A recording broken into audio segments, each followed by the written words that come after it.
Hey, how's it going? It's Ollie here. So in today's video, we're going to be analysing the bubble foil insulation niche on Amazon. Should you sell this or should you avoid it? So you may notice today I'm actually out in a coffee shop shooting this video. I thought it would be fun because often I shoot videos inside and sometimes it's good to just remind yourself, like when you're in a routine running a business, to remind yourself that you can just do whatever you want, and it just seemed really fun to me to go out and shoot it somewhere else. So here I am. It sounded cool. So as you can see, I'm using this tiny little mic. The sound might not be quite so clear, but hey, the content's going to be awesome. I think you're really going to like this niche actually, so let's have a little look. First thing we want to check, as always, is the levels of demand. Right? How much demand is there for this product? Now you might be wondering, what even is it? What is bubble foil insulation? Now it's actually my virtual assistant who put this product in my product research database, as always, right? They sit there researching products all day for me, and I just cherry pick my favorites. This is one of my favorites. And yeah, when I saw it, I was like, what is that? Basically, it's used for, as it says here, insulating sheds and garden buildings, right? So if you have a structure in your garden and it's cold in the winter, you can line the walls with this stuff and it will make it keep heat more easily. So there's obviously, people need it, but how much do they need it? How much are they spending? Well, if we sort by revenue here in AMZ Scout, as you can see, there's someone here making £82,000 a month selling this stuff, right? So there's definitely a demand for it.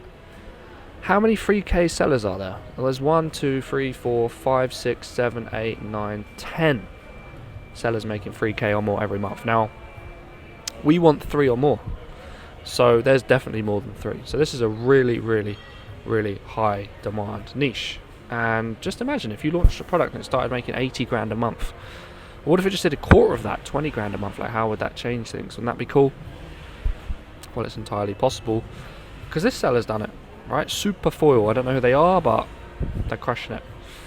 All right, we've had a little look at the demand. What about the competition? How much competition is there for this niche? How many established sellers with more than 500 reviews? Well, 1, 2, 3, 4. So this is a low competition niche. Right, it's a low competition niche. Now when you see revenue that's this high, demand that's this high, in a low competition niche, to be honest, it's a bit of a unicorn. Look, I actually agree with AMZ Scout's niche score of 8. I usually don't agree with their niche scores, or sometimes they're a bit off, but this time I really do agree. Like, this is a very strong correlation between demand and competition. It looks very healthy. Because often when you've got this much demand, there's so many people jumping into the niche trying to compete because it's such a good opportunity. In this case, there isn't so many people jumping in. Why is that? We're going to find out in a second. I have a theory, but let's have a look. Let's keep going. So, low hassle. Can we make this ourselves? Well, I mean, what is it really? How is it constructed? Well, it's just foil, essentially, with bubble wrap on it. That's all it is, right? So I think, yes, in theory, I can make this myself. It's quite easy to construct. And that's really all we're asking this question. Is it going to be a nightmare to manufacture, or will it be quite easy? I think it'll be quite easy.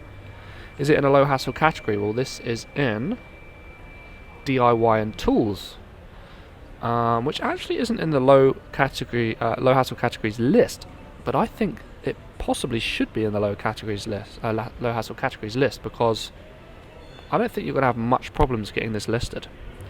So although it's not in the list, there is a few other categories actually which are low hassle, which aren't here, because there's just so many. I don't put them all on here, but actually I would count it as a low hassle category. What about seasonal? Well, as this is insulation, I don't know if people are going to need this in the summer, so maybe people do buy this at certain times a year. However, maybe people put up garden structures in the summer and then insulate it while they install it. I mean, I don't know. Whenever you've got a question like that and you're trying to figure out whether something is going to be seasonal or something else like that, and it's a question of whether you'll make money or not, basically, always best to look at the data. Like, don't try and figure it out in your head and use your intuition. Look at the data, right? So let's have a look. Is this seasonal or not? Does it sell all year round? I'm going to look at the best-selling product, and I'm going to go to product history on AMZ Scout and have a look. We're going to get rid of rank, get rid of price, and just look over a 2-year period. When does it sell? Well, August, a spike. September, there's a spike. Okay. And by a spike, I mean 200 sales in a day, kind of spike, right? There's some other spikes. April, March, not as big. We're up to 30, 70 sales a day here. We've got 100 sales a day in January. There's a spike in December and also November. Seems to be a little bit quiet between September and March. And then there's another spike here, February, January, in 2021. So not necessarily a pattern, because there was a big spike this year in September, but last year September was not so crazy. Difficult to say sometimes when you look at one product. One thing you can do actually is go to Google Trends. If you go to google.com/trends and type in the keyword, you can see how much people are typing it in throughout different times of the year. So I'm going to type bubble foil insulation into Google Trends, and we're going to see what is the interest over, say, a 5-year period. Are there any patterns? Well, according to Google Trends, there doesn't seem to be like one certain time of the year when this is, really popular. Like if we type in, for example, Christmas trees, take a guess what time of year there's going to be a spike. Obviously, November, December, there's a huge spike. The rest of the year is very dead. But this niche doesn't seem to be a big, obvious spike at a certain time of the year. So while this might be more useful in colder months, it doesn't seem to be a big, obvious pattern that indicates seasonality. Now, if you really want to do a deeper dive, have a look at every single other seller in this niche and have a look at their product history and make a load of notes on every single one. And then you'll get the real data and you can analyze, how seasonal is this. But at a glance, it doesn't look too seasonal. So, I'm going to check not seasonal. What about the dimensions? Now, this is my suspicion as to why this product probably doesn't have too much competition. Because if you look at it, it doesn't look small, it doesn't look light, it doesn't look easy to import. Definitely durable. It's not going to break in shipping, right? It's pretty simple to import because you can just throw it in a shipping container. It's not going to break. But it might be a bit bulky, right? So let's have a look at some of the dimensions and see how bulky it actually is. Alright, so 45 centimeters by 20 by 40, 420 grams. So it is light, relatively light, this particular model. However, 45 centimeters means it's an oversized product, right? So that's going to be expensive to send into FBA, expensive to ship to customers. The FBA fees are going to be higher. This is $21.95, so the price point isn't exactly low, but it isn't exactly high. So the question when you have an oversized product is, can I make profit with this after the oversized FBA fees? Yeah, it's a tricky one. Let's have a look at some of the dimensions of the other designs as well. This one here looks really big, really bulky. As you can see, 60 centimeters and it's 2.3 kilograms. Very bulky. So this is where this niche falls down and has a bit of an issue. Dimensions, not good. Now, does that mean, is it a deal breaker? Does that mean you shouldn't sell this? Not necessarily, actually.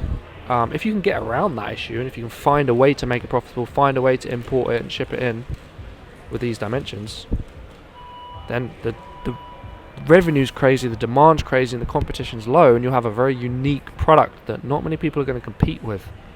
So, as with every niche, it does have its issues, but actually, if you can find a way to get around them and deal with those logistics and still make profit, this could be a good opportunity. However, let's have a look at the gap. Are there any issues in the marketplace? Well, this is the #1 bestseller. Let's look at the reviews, see if there's any issues we can spot that we could maybe improve on. I'm going to look at the 1-star reviews, see if there's anything. Will not stay up. Adhesive pads not fit for purposes. Interesting. Come loose when hot. Okay, so in the hotter months it falls off the wall. Does nothing. Apparently doesn't make a difference. Apparently it doesn't work. Overpriced, says this person. Interesting. So really that's an issue with value for the price. They feel like it didn't do enough to justify the price, which again is a subjective thing, but that's their opinion. This person says didn't do anything, waste of space, it was useless. This one says doesn't come with the sticky pads as advertised. So yeah, there's quite a lot of people saying it just doesn't really work. So what we'd have to do is figure out whether that's an issue with the actual concept of the product itself, or just this product in particular, like this model of the bubble foil insulation. I mean, I don't know, maybe it does work, but these guys say it doesn't. It doesn't seem to make any difference. However, with a 4.4 out of 5, I'd say for a lot of people the product actually does work, right? A lot of people saying it's superb. All I was hoping for, lightweight and efficient, keeps the heat in. So apparently it does work, but for some people they weren't happy with it. So in other words, we haven't really found a really obvious issue yet. Let's have a look. Too early to tell if it's going to help. Foil seems good. Loads of foil. Sticky pads not very good. So one of the issues with this bestseller is the sticky pads just aren't really working. Alright, so you could offer a better way to stick this to the walls, and then you might have a way to set your product aside. So yeah, are there issues? Yes. Are they blindingly obvious and easy to solve? Not necessarily. There's nothing really big that jumps out to me yet with this niche. Maybe there's more. If you did a deeper dive, we could find some more. At a glance, haven't seen anything too obvious just yet. What about bundles? Are there any bundles in this niche? What would you bundle with insulation? That's a good question. Well, I can't really see any bundles here. Oh, actually, what's this? It's a kit, which comes with gun staples and rolls of Superfull multi-purpose wrap. And is that tape as well? Okay, so there is a bundle, and that actually looks like a really fantastic bundle because it's £100 and it's a full insulation kit which contains everything you need. So what a brilliant answer to my question, what do you bundle with this product, right? It's pretty crazy. Yeah, you got the foil tape, staples and staple gun. Yeah, I mean, if people are buying this for £100, that's a pretty amazing deal. It's good for the seller as well, because they're obviously making a good markup, I'd imagine. They're not making too many sales yet, but they've probably recently launched. They've only got one review, so they're trying bundles.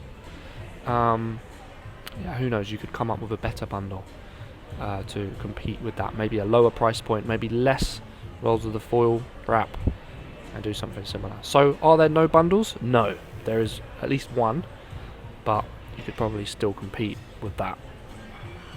And what about hunch? What's my hunch for this niche? Well, as I said, the demand's really high,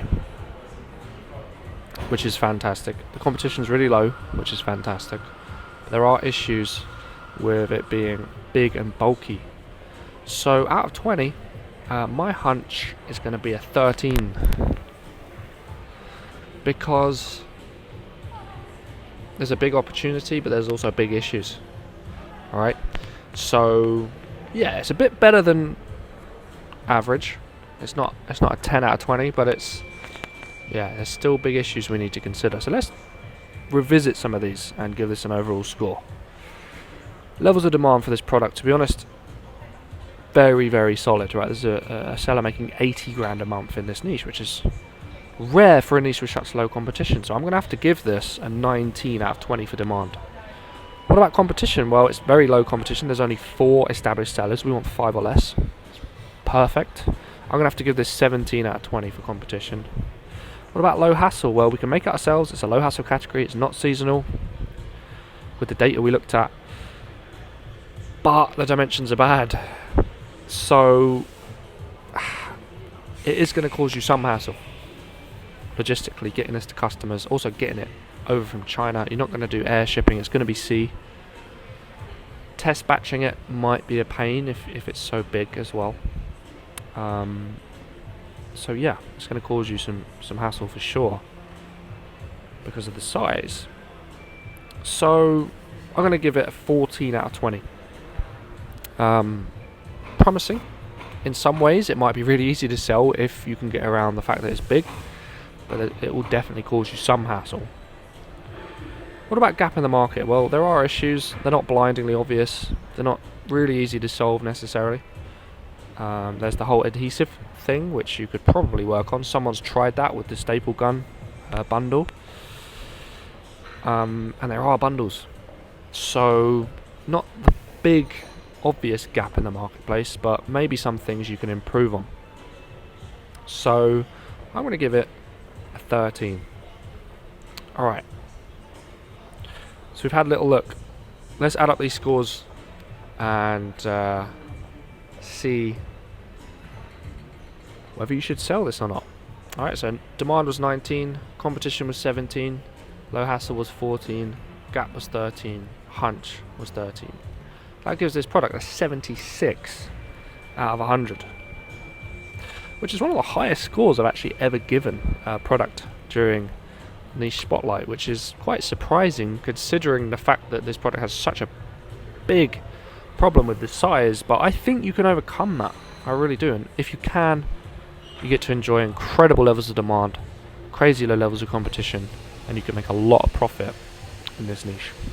So, if you want some help launching a product like this, then there's a link in the description. You can book an Amazon Accelerator call with me. All we're going to do is figure out your goals, first of all. So how much you want to earn, what kind of business you want to build, where you want to live, all that kind of thing. Then we're going to talk about where you're starting from, right? So where are you now? How much experience do you have? Have you sold on Amazon before, or are you brand new? And once we know where you're starting from, what your goals are, we'll create a plan and map out how we're going to get from where you are now to helping you hit your goals. And you'll know all the steps along the way. And if you want some help along the journey, we can talk about how we can work together. I can help you research your first product. I can help you get it listed. I can help you import it from China, send it into Amazon. And you can even get one-to-one coaching as well, and mentoring to help you get there. We can talk about this. Click on the link in the description, book in a call, and yeah, we'll catch up very soon. Thanks so much for watching. Make sure you subscribe, hit like, leave a comment, and we'll catch up very soon.